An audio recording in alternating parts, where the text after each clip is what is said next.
What's up, guys? I'm El Aficionado. I'm back bringing you the second ever edition of the Amateur Hour Weekly Show.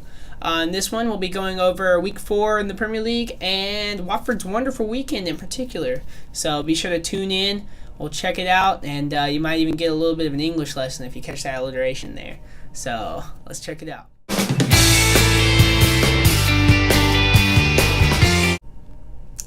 What's up? So how you guys been? It's another week, another episode. Thank you guys for tuning in. I couldn't be happier that you're here. It's been another wonderful week in the Premier League, another wonderful week in life. Classes are still rumbling along right here at my Institute of Lower Education. I hope your life is going as swimmingly as mine is. So, and once again, I can't thank you enough for tuning in. Be sure to subscribe, hit that like button, keep coming back, support me as I bring you the most unofficial official opinions right here on the internet. So, is that one more big announcement? This one is huge. The biggest thing I have to say on this whole entire episode, and it is, drum roll please.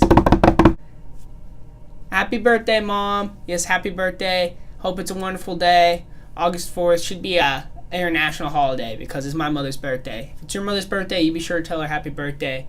Tell her how much you love her. I love my mom. Happy birthday. I'm sure she'll tune in like 4 weeks and this will be a wonderful surprise. So, happy birthday to my mom. Biggest news of the weekend. Sorry, you just can't compete. Arsenal Cardiff. This is the biggest thing of my weekend. But that being said, let's jump right in. Another wonderful week of soccer action. It all kicked off Saturday. I got my games a little backwards, so I'm going to start with City Newcastle because why not? City beat Newcastle, I believe 2-1. Yes, they did. Honestly, I'm pretty surprised Newcastle was able to score. DeAndre Yedlin's second goal for the season. First for Newcastle, so, American boy bagging goals on both sides of the field, Kyle Walker hits a rocket, forgets his cleats. Have you seen that video? Go check it out. Kyle Walker literally forgot his cleats when he showed up to the England camp today. This man's a professional athlete. I guess I always had the assumption that professional athletes travel around with like 4 handlers that carried just bags and bags of cleats. But apparently he wears the same cleats consistently and he forgot them. Didn't bring them to camp. So he'll have to go to his local sports outlet and get gouged for cleats like the rest of us. Thanks, Nike and Adidas. But anyway, City did beat Newcastle 2-1. Kyle Walker's rocket. Ben Mendy racked up another assist. City keeps rumbling on, looking good, looking like championship contenders. But I do think that they will have competition, more so than I thought at the beginning of the season.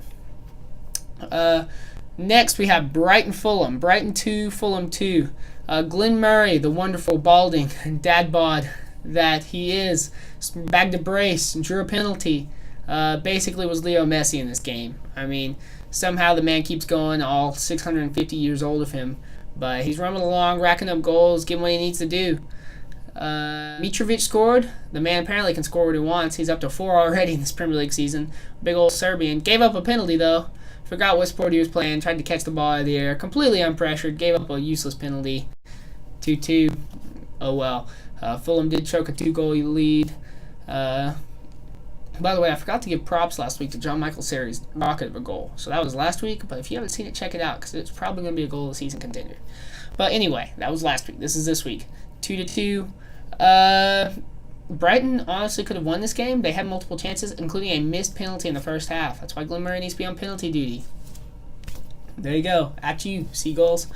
Glenn Murray taking penalties and scored a brace. Could have had a Hattie if they let him take that one. But 2-2, a good point for both teams. They both needed it. It was a good game of soccer.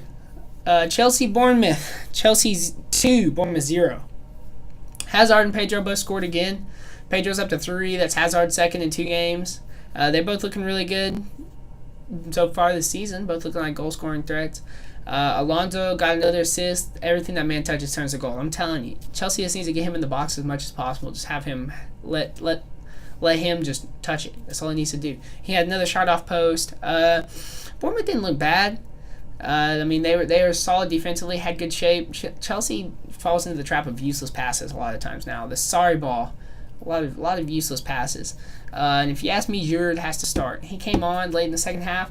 Chelsea looked like a much better team when he was on. Morata is just a terrible striker. I mean, you just got to face facts, He might have been, in the days when he was at Juventus and Real Madrid, he looked better than he does now, but he has not adapted well to the Premier League.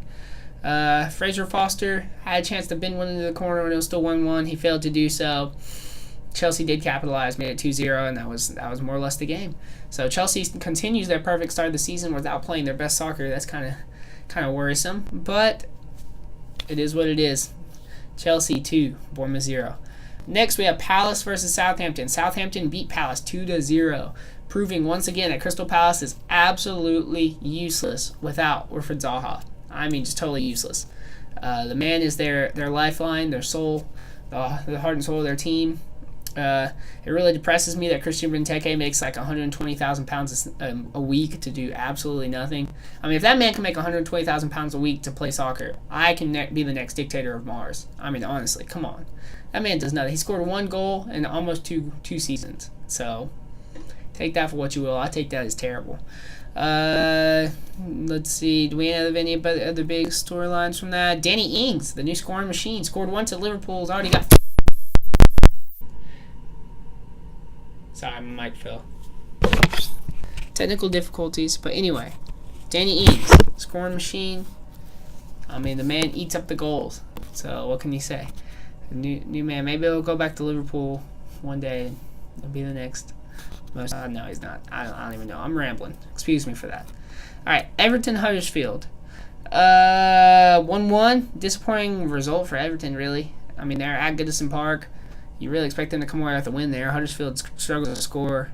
Without Richarlison, Everton looked like a different team. They didn't look as potent. Theo Walcott's pace was locked down on the wing. Huddersfield's always good defensively. They have good shape, a good defensive core, but they struggle to score goals. They scored one this one. 1-1 final score.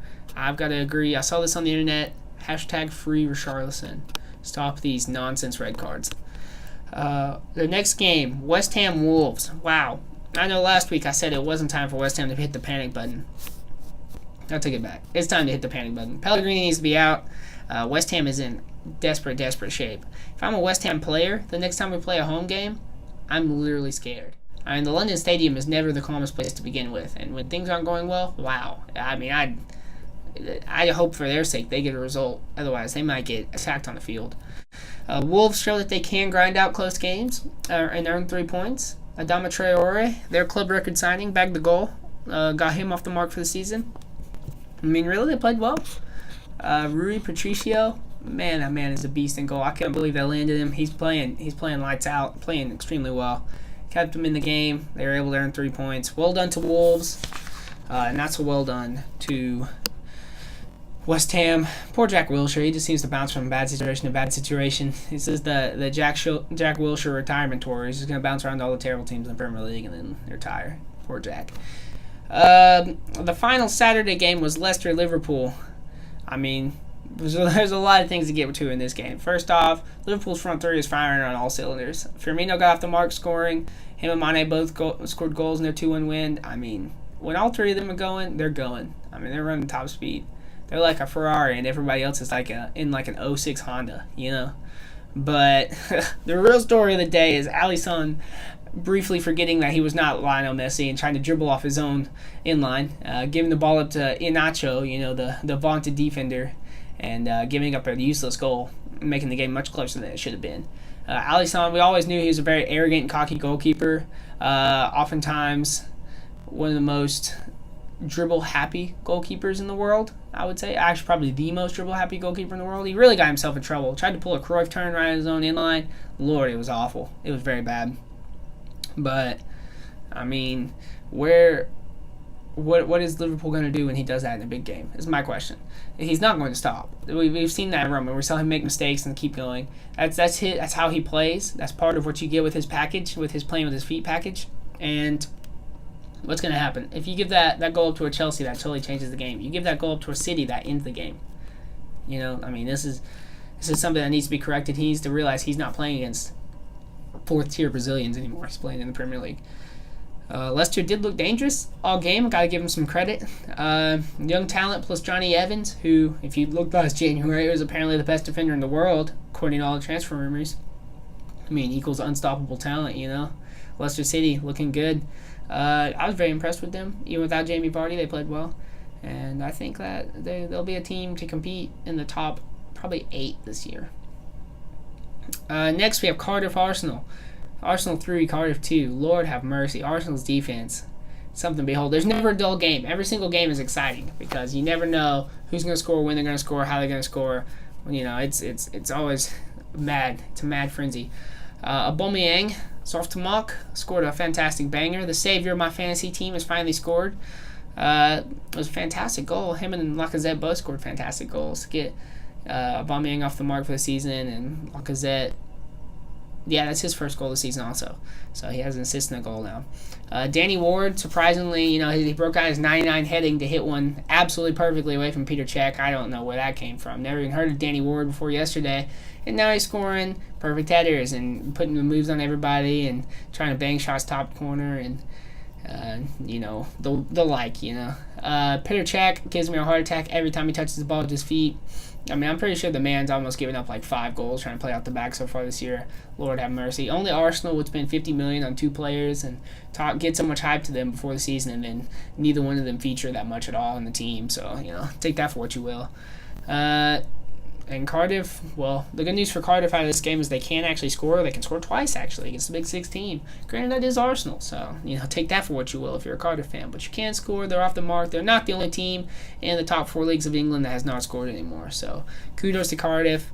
Kudos to Arsenal for getting 3 points and moving on, getting out of Wales. Into the Sunday games. Actually, we're already in the Sunday games. That was the Sunday games. Burnley, Man U. Lukaku saves Mourinho another week. 2 goals from the big Belgian. Not particularly a great showing, but one that got the job done. Pogba missed a penalty late. Didn't matter. Burnley was out of the game. Burnley looks awful. They look limp and weak and primed for defeat. I mean, they look like they're set up to have a disastrous season, if you ask me. They need to right the attitude around that club and right it quickly. Otherwise, they will be on their way out. Honestly, they look that bad. They look devoid of passion and drive.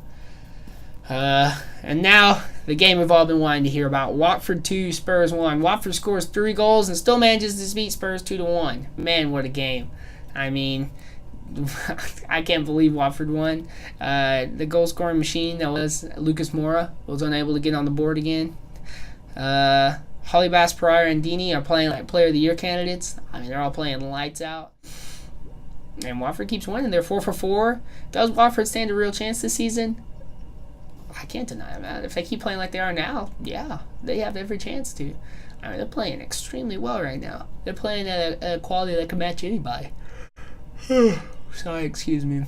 I was up all night, watching replays of these games, trying to get the top information for you guys. But yeah, Watford looks really good. They're putting in work, and I think that if they continue to play how they are, I don't see why they couldn't challenge for a top 6 spot. For a spot in Europe next year, probably the Europa League, let's be fair. But, it is what it is. My winners of the week, Watford and Mourinho. Mourinho because, well, he's got a job for another week, one more week than we expected him to. And Watford because they're still undefeated and they beat Tottenham. Hey, kudos to them. My loser of the week is Alisson. Man, you gotta get your head right. You're not playing in these dump 2 leagues anymore. You're playing in the Premier League. You gotta be ready for these things. You can't play with how the back with complete impunity anymore. And if I need a panic button. I need one of those like Staples buttons. Only it says panic on top. Press the panic button. I'm pressing the panic button if I'm a West Ham fan, if I'm a Burnley fan. Those 2 clubs are not heading in the right direction. Both in relegation, both looking terrible, both struggling to score, struggling to stop other teams from scoring. They're in trouble. Something has to change. The attitude around those clubs has to change. So, once again, thank you for tuning in. Catch you back next time in the next Amateur Hour Weekly Show. If you guys have any other ideas for what you would want me to do, please leave it in the comments below. I'm open to ideas and suggestions. I want to make this the best content for you guys. So, thanks for tuning in. I'll catch you next time.